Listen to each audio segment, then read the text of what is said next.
ప్రజ్ఞ గారు, coming back to CPS సంబంధించి ఇప్పుడు మీరు 11 సంవత్సరాలుగా పోరాటం చేస్తున్నారు. మీ సంఖ్య కూడా ఎక్కువ ఉంది కదా, 60% ప్రభుత్వ ఉద్యోగులు.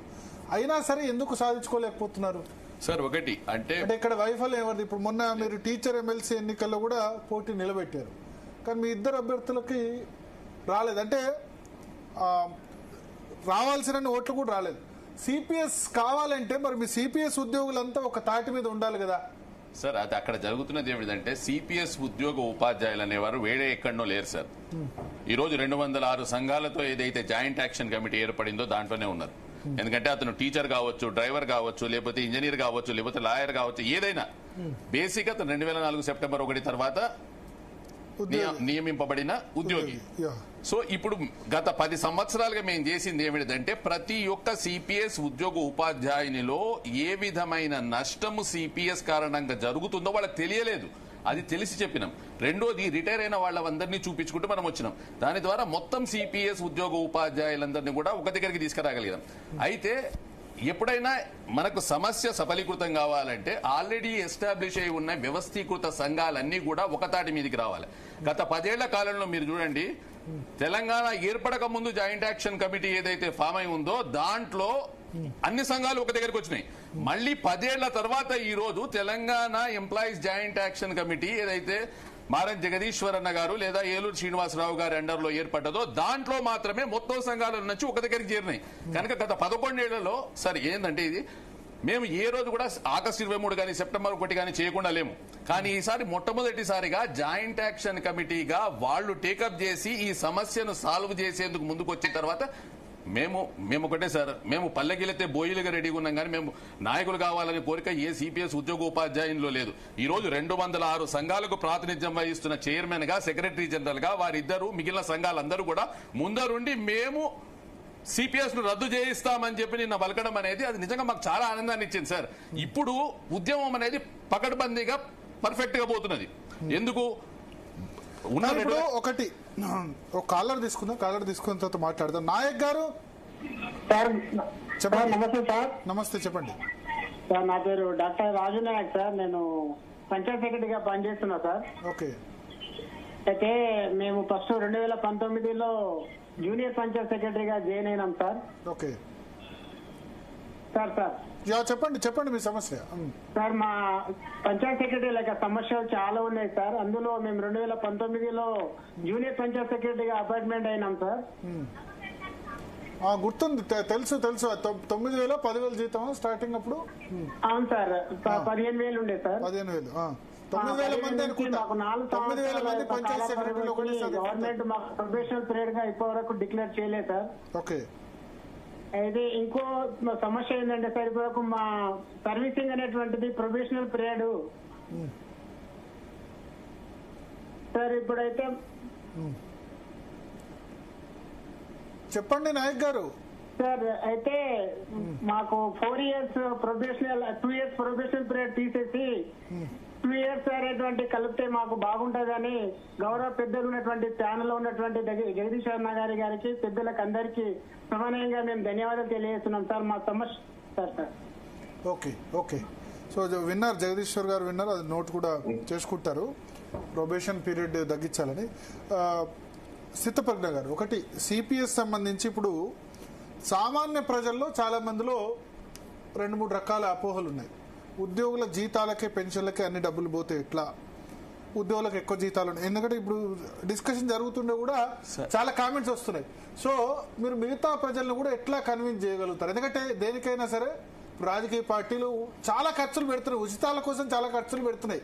ఆ ఉచితాల ఖర్చులు తగ్గించుకుంటే ఇవన్నీ కూడా అనవసరం. జీతాలు పెన్షన్లు ఈజీగా ఇవ్వచ్చు, అనవసరంగా ప్రజలు అడగని ఉచితాలు కూడా ఇస్తున్నారు. ఫ్రీ బస్సు ఎవరు అడగకుండానే ఇచ్చేశారు. సో ఈ ఖర్చు తీసుకుని ఉద్యోగులకు జీతాలు పెన్షన్లు టైంకి ఇవ్వచ్చు, ఇవన్నీ చేయొచ్చు సార్. ఇక్కడ ప్రజలు అనేది అల్టిమేట్ గా ఏ ప్రభుత్వమైనా ఉన్నది ప్రజల కొరకే సార్. ఉద్యోగులు అంటే సపరేట్ గా లేరు, ఉద్యోగులు కూడా ప్రభుత్వంలో భాగమే. ఇప్పుడు ఏదైతే జీతాలు పెంచినారో ఇది గత 10 ఏళ్ల కాలంగా ఇచ్చిన ఒక గోబుల్స్ ప్రాపగాండా. ఈ రోజు మీకు చెప్తున్న ₹1,00,000 జీతం ఎవరికి వస్తుందంటే వాడు రిటైర్ అయ్యే టైంకు వానికి వస్తుంది, కానీ అప్పుడు కాదు. రిటైర్ అయిన తర్వాత వానికి వచ్చేది దాని లోపల పాత పెన్షన్ లో ఉంటే వాడికి వచ్చేది 50%. ఏది లాస్ట్ పేడ్ రాన్ లో. అవును. అదే ఒక జూనియర్ అసిస్టెంట్ కు నిజంగానే నిన్న ఎగ్జాంపుల్ చెబుతూ జాయింట్ యాక్షన్ కమిటీ మీటింగ్ లో మా జగదీశ్వరరావు గారు ఒక ఎగ్జాంపుల్ సింపుల్ గా చెప్పిండు. ఒక జూనియర్ అసిస్టెంట్ కు సుమారుగా వచ్చే జీతం 25 నుంచి 28,000. దానితోటి హైదరాబాద్ లో ఆ 25 నుంచి 28,000 తోటి నిజంగా మీకు ఒక ఇల్లు దొరుకుతుందా సార్? బేసిక్ పేనే 25,000 మొత్తం. అతను డ్రానే అంత వస్తుంది సార్ సుమారుగా. మీరు ఎందుకు జగదీష్ అన్న క్లియర్ గా చెప్తాడు చూడండి మీరు. అన్న భరత్ గారు, వాస్తవానికి ఒక జూనియర్ అసిస్టెంట్ 28,000, హైదరాబాద్ అయితే 29,000 ఉండొచ్చు. 25,000 బేసిక్ పేనా మొత్తం సార్. పేరే. మొత్తం కొత్తగా జాయిన్ అయితే కొత్తగా జాయిన్ అయితే 30% హెచ్ఆర్ఏ 30% ఉంటుంది కదా. అన్ని అయిన తర్వాత వస్తుంది సార్. 25 ఉంటే ఇక్కడ 20-30 దాకా ఉండొచ్చు. అయితే ఒకవేళ హైదరాబాద్ ఉంటే ఎంతైనా ఒక డబుల్ బెడ్రూమ్ ఇల్లు తీసుకోవాలంటే అంత తల్లిదండ్రులు ఉంటారు. ఎంత వస్తుంది ఇక్కడ హైదరాబాద్ లో డబుల్ బెడ్రూమ్ ఉండాలంటే? దాదాపు మినిమం 15 నుంచి 20 పెట్టది. ఎక్కడో దూరంలో అయితే రాదు. జీతాలు పెరిగింది అంటారు. జీతాలు భాగమే కదా, ఇప్పుడు డెవలప్ అవుతుంది రాష్ట్రంలో. కొత్తగా ఇప్పుడు జూనియర్ అసిస్టెంట్ అంటే జనరల్ గా ఇవి కారుణ్య నియామకాలే కదా, అంతేనా? డైరెక్ట్ రిక్రూట్మెంట్ అయింది. ఎగ్జిట్లు కూడా వాళ్ళకి 31 నుంచి 32, 33 వస్తాయి. ఏదైనా ఈ జీతం గౌరవంగా బతకడానికి సరిపోదు వాస్తవానికి. మీరు ఏమంటే లాస్ట్ మూమెంట్ లో వచ్చే జీతాన్ని చూసుకుంటారు, 1,00,000 వస్తుంది, 1,50,000 వస్తుంది. మరి వాళ్ళు 20 సంవత్సరాలు అన్ని బంద్ చేసి మరి ఇప్పుడు కష్టపడి మీరు చెప్పిన ఇప్పుడు ఉద్యోగుల పట్ల సమాజంలో ఉన్న అక్కసు గాని ఈర్ష్యను గాని తొలగించాల్సిన బాధ్యత మీది. మా జీతం ఇంత కాదు. ఎప్పుడో చర్చ జరుగుతుంటే కూడా కొద్దిమంది కామెంట్ పెడతారు, లక్షల జీతాలు తీసుకుంటారు, మళ్ళీ లంచాలు తీసుకుంటారు అన్నప్పుడు మీరు ఎక్స్ప్లెయిన్ చేయాలి. మా జీతం ఇంత కాదు, జూనియర్ అసిస్టెంట్ జీతం 25,000, ఎస్జిటి సెకండరీ గ్రేడ్ టీచర్ 31,000, ఇంత కాదు. వాడు రిటైర్మెంట్ 25-30 సంవత్సరాల తర్వాత సర్వీస్ తర్వాత వచ్చేది 1,00,000. అందరికీ లక్ష జీతాలు లేవని మీరు చేయాలి. ఎందుకంటే నేను అబ్జర్వ్ చేస్తుందంటే ప్రభుత్వాలు లేకపోతే పార్టీలు ఏం చేస్తున్నాయంటే ఉద్యోగుల మీదకి ప్రజలు రెచ్చగొడుతున్నాయి, ప్రజల మీదకి ఉద్యోగులు రెచ్చగొడుతున్నారు. ఇప్పుడు ఏమనుకుంటాడు, మీరే చెప్పుకుంటూ పోతుండ్రు. అనేది 28-30 వస్తుంది. ఒక ఎడ్జిట్ అయితే 32-33 అనుకుందాం. ఆయన ఇక్కడ బతకగలుగుతాడా ఆ జీతంతో? మరి నెంబర్ 1 స్థానం వచ్చిందంటే మా హైదరాబాద్ లో కష్టమే. జిల్లాల్లో మండలాల్లో చిన్న కేంద్రాల్లో అయితే బతకొచ్చు 30-32,000 బతకొచ్చు అంటే బతకొచ్చు. మరి ఆయన జీవితాంతా కష్టపడి ఇలా ఇంట్లో అన్ని ఆస్తులు అమ్ముకొని చదివి లాస్ట్ ఒక నౌకరు వస్తే వాడు బడుగు బలైన వర్గాల నుంచి వచ్చినాడే కదా. మన వాళ్ళ కుటుంబం కూడా రైతు కుటుంబం నుంచి వచ్చేదో కూలీ కుటుంబం నుంచి వచ్చేదో మీరే టీవీలలో ఇస్తుంటారు. ఒక కూలీ కొడుకు ఇలా గ్రూప్ 1 కొట్టిండు, ఒక కూలీ కొడుకు వాళ్ళందరూ వాళ్ళకి చిన్న గౌరవమైన వేతనం వస్తే చాలా మంది అక్కాసు పడుతారు. ఇప్పుడు మన ఎమ్మెల్యేలు మంత్రులు వాళ్ళ జీతభత్యాలు ఎంత? ఒక ఎమ్మెల్యే దగ్గరికి ఒక 2-3 గన్మెన్లు పనిచేస్తారు, మా ఉద్యోగులు పనిచేస్తారు, మంత్రుల దగ్గర 10-20 మంది పనిచేస్తారు. వీళ్ళన్ని మాకు ఉద్యోగుల జీతపత్యాలని క్రియేట్ చేస్తే ఇటువంటి పరిస్థితుల్లో మనం ఉన్న వాస్తవానికి. ఇలా మీరు చాలా నడవాలంటే ఎంతమంది ఉద్యోగులు పనిచేస్తే నడుస్తుంది? వాళ్ళ జీతపత్యాలు పనిచేస్తారా? ఇలా ఉన్న ధరల బట్టి చూస్తే మాకు జీతాలు పెరిగేది కూడా ధరల బట్టి పెరుగుతాయి. మా డిఏ కూడా ఇప్పుడున్న పరిస్థితి ధరల ఇండెక్స్ ప్రకారం మా జీతాలు పెంచుతారు. ఎక్కువ జీతాలు మరి ఎట్లా? నేనేమంటారా అంటే ఇప్పుడు సమాజంలో జరిగే మిగతా వాళ్ళని కూడా మీకు సపోర్ట్ గా భాగస్వామ్యం తీసుకురాగలిగితే ఏ ప్రభుత్వాలను అయితే. ఎందుకంటే ఇప్పుడు జీ అవార్డ్స్ ఈవెంట్ లో రేవంత్ రెడ్డి మాట్లాడారు, నన్ను కోసుకు తిన్నా డబ్బులు లేవు, 98% ప్రజలు ఉన్నారు, మీరు 2% ఉన్నారు ఉద్యోగులు. ఆ 98% మంది కట్ చేయమంటారు, ఏది కట్ చేయాలి, ఉచితాల్లో ఏది కట్ చేయాలని ఆయన అడిగారు. ఆ 2% ముఖ్యమంత్రి గారు ఉన్నారు, మంత్రులు ఉన్నారు, ఎమ్మెల్యేలు ఉన్నారు, ఆ రాజకీయ నాయకులు అందరు ఉన్నారు. ఆ జీతాలు తీసుకున్నట్లు మేము ఒక్కరే జీతాలు తీసుకుంటారు అని చెప్పి లక్షలలో కూడా తీసుకుంటారు. ఈ 2% కూడా 98% నుంచి వచ్చిన వాళ్ళే సార్. ఒకటి గుర్తుపెట్టుకోండి సార్, ఒక డిగ్రీ అయిపోయినాక ఓ అమెరికాకు పోయేటందుకో లేకపోతే ఇంకెక్కడికి పోయేటందుకో మామూలు డిగ్రీ చేసుకుని ఉండి middle class lower middle class ఫ్యామిలీల నుంచి వచ్చే వాళ్ళు ఎవరు కూడా ప్రతి ఒక్కరు గవర్నమెంట్ ఉద్యోగానికి వస్తాడు సార్. 10-11 ఏళ్లు అశోక్ నగర్ లోనో లేకపోతే ఉస్మాన్ యూనివర్సిటీలో 15 ఏళ్లు గడిచిన తర్వాత వారి అదృష్టం బాగుండి ఒక నోటిఫికేషన్ వస్తే ఆ నోటిఫికేషన్ లో ఒక జాబ్ వస్తే అన్న చెప్పినట్టు 20-23 వేలకు జాయిన్ అయితే రిటైర్ అయ్యే టైంకి 1,00,000-1,12,000 వానికి వస్తే వాడు రిటైర్ అయిన తర్వాత వాడికి రావాల్సిన మొత్తం పెన్షన్ కనుక 50,000, 40,000, 30,000 వాని జీవిత ప్రమాణాన్ని బట్టి ఇవ్వకపోతే వాడు ఆత్మహత్య చేసుకోవడం తప్పితే ఇంకేం మిగిలి ఉంటుంది సార్? మీరు రిక్రూట్మెంట్ తగ్గించిండ్రు, మీరు రిక్రూట్మెంట్ అయినాక పెన్షన్ తీసేసిండ్రు, కార్పొరేటీకరణ చేసేసిండ్రు, ఇక ప్రైవేటైజేషన్ ఆఫ్ పెన్షన్ చేసేసిండ్రు. ఇప్పుడు ప్రైవేటైజేషన్ ఆఫ్ ఇండస్ట్రీస్ నడుస్తున్నది, ప్రైవేటైజేషన్ ఆఫ్ జాబ్స్ కాంట్రాక్ట్ రూపంలో వస్తున్నది, అవుట్ సోర్సింగ్ రూపంలో వస్తున్నది. 10,000కు 12,000కు పని చేయిస్తున్నారు.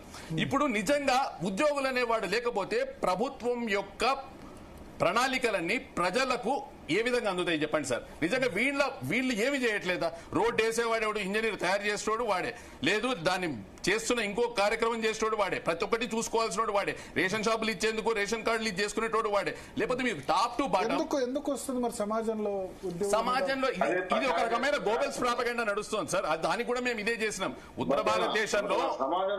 సమాజంలో రావట్లేదు, మీ మీడియా చేసే ఎక్స్పోజింగ్